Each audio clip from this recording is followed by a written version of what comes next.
अब हम पढ़ेंगे प्रॉपर्टीज ऑफ मैट्रिक्स मल्टीप्लिकेशन, यानी जो मैट्रिसेस का हम मल्टीप्लाई करते थे उसकी प्रॉपर्टीज के बारे में हमें पढ़ना है। तो इसकी 5 प्रॉपर्टीज होती हैं यहाँ। तो सबसे पहले जो प्रॉपर्टीज है, बोल रहा है matrix multiplication is not commutative.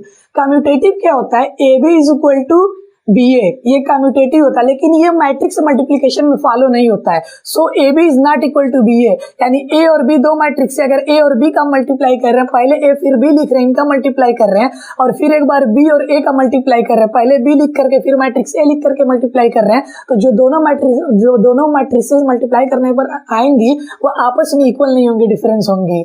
उसके बाद सेकेंड इसकी जो प्रॉपर्टीज है, मैट्रिक्स मल्टीप्लिकेशन इज एसोसिएटिव।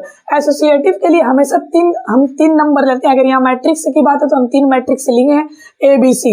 अब इनमें हम बारी बारी मल्टीप्लाई करेंगे, दो का पेयर बना के हम मल्टीप्लाई करते हैं। जैसे यहाँ सबसे पहले हम ए बी का मल्टीप्लाई किए, फिर ए बी का मल्टीप्लाई करने के बाद हम सी में मल्टीप्लाई किए, उसके बाद यहाँ पे हम क्या किए, बी सी का मल्टीप्लाई किए, फिर उसका हम ए में मल्टीप्लाई किए, तो ये दोनों आपस में इक्वल होते हैं। इसी को हम बोलते हैं एसोसिएटिव प्रॉपर्टीज। तो ये मैट्रिक्स मल्टीप्लिकेशन में ये रूल फॉलो होता है।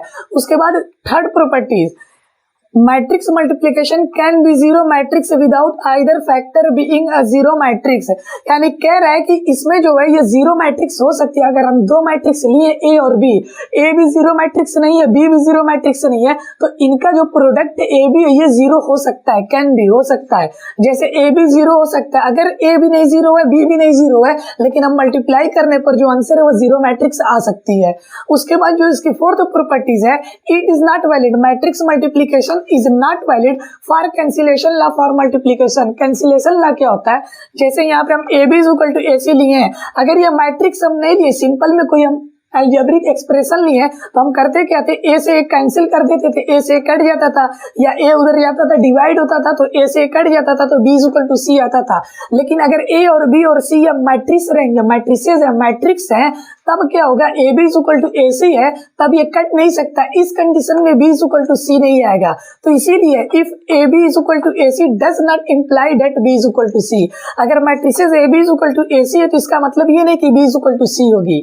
ओके, अब हम चल रहे 5 प्रॉपर्टीज के बाद। जो इसकी 5th प्रॉपर्टीज है, इज डिस्ट्रीब्यूटिव। डिस्ट्रीब्यूटिव में भी क्या हम 3 मैट्रिक्स लेते हैं ए बी सी, लेकिन बोल रहा है distributive with respect to matrix addition, सिर्फ एडिशन के लिए ये रूल फॉलो होगा। अब जैसे हम 3 मैट्रिक्स लिए हैं ए बी सी, तो सबसे पहले हम क्या किए, पहले 2 मैट्रिक्स बी और सी को ऐड किए, फिर ए से मल्टीप्लाई किए। तो इसमें क्या है, जैसे हम पहले ऐड किए फिर मल्टीप्लाई किए, तो इसमें हम पहले ए का बी में मल्टीप्लाई कर सकते हैं, फिर ए का सी में मल्टीप्लाई करके ऐड करेंगे, तब भी आंसर सेम आएगा। लेकिन एक चीज ध्यान देना, हमें ए इधर है ना, तो यहाँ पे भी हमें ए बी लिखना है, बी ए नहीं लिखना है। अगर हम ए को बाद में लिखेंगे तो गलत हो जाएगा। क्यों? क्योंकि A B is not equal to B होता है। तो इधर ए पहले, तो हम ए को पहले लिखेंगे, फिर बी को, फिर प्लस है प्लस। अब यहाँ ए और सी है, तो ए पहले पढ़ रहा है, ए को पहले लिखेंगे, फिर सी है, सी है, ए सी, तभी इक्वल हो जाएगा। लेकिन अगर हमारा ए इधर है, जैसे B plus C multiply by A, तब ए हम उधर लिखेंगे। जैसे बी का ए में करेंगे तो बी पहले पड़ जा रहा है ना, तो बी ए होगा, प्लस है प्लस। सिमिलरली यहाँ सी पहले पड़ जा रहा है ए बाद में, तो सी ए होगा। अगर हम बी ए को ए भी लिख दिए तब भी ये गलत हो जाएगा। तो जो 5th प्रॉपर्टीज है distributive with respect to matrix addition, ये भी फॉलो करती है।